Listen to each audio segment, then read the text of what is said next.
Préparons les gens au mariage avant de les marier. Se marier, c'est pas simplement s'aimer, c'est pas simplement avoir de l'intimité. C'est pouvoir vivre ensemble, c'est pouvoir construire ensemble, c'est faire attention l'un à l'autre, être respectueux l'un envers l'autre, mourir à soi et faire un avec l'autre. C'est communiquer, c'est pardonner, c'est être patient, c'est pouvoir faire grandir l'autre et révéler le meilleur en lui. C'est s'ouvrir à l'autre dans la vérité pour qu'il puisse faire la même chose dans notre vie.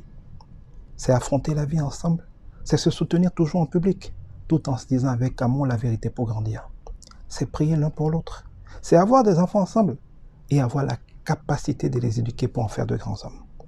C'est décider, après avoir été chacun préparé de notre côté, de se mettre ensemble pour accomplir une glorieuse destinée, celle de notre famille. C'est trop sérieux pour le faire sans s'y être préparé. On ne remet même pas une simple voiture à quelqu'un qui n'a pas fait des cours et qui n'a pas obtenu un permis de le conduire. Comment peut-on donner la vie de son conjoint ou de sa conjointe à une personne qu'on n'a pas préparée à cela et dont on n'a pas testé la capacité de pouvoir conduire cela? Ce n'est pas sérieux. Nous marions trop de gens qui ne sont pas préparés au mariage. Et dans nos églises, nous ne consacrons pas assez de temps et d'énergie pour apprendre aux hommes et aux femmes qui doivent vivre ensemble comment le faire.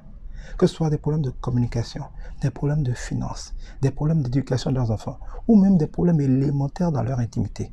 Qu'ils soient jeunes, il y a des défis pour cela. Mais quand on commence à atteindre un certain âge, avec l'andropause, avec la ménopause, les problèmes viennent. On n'en parle pas assez aux gens.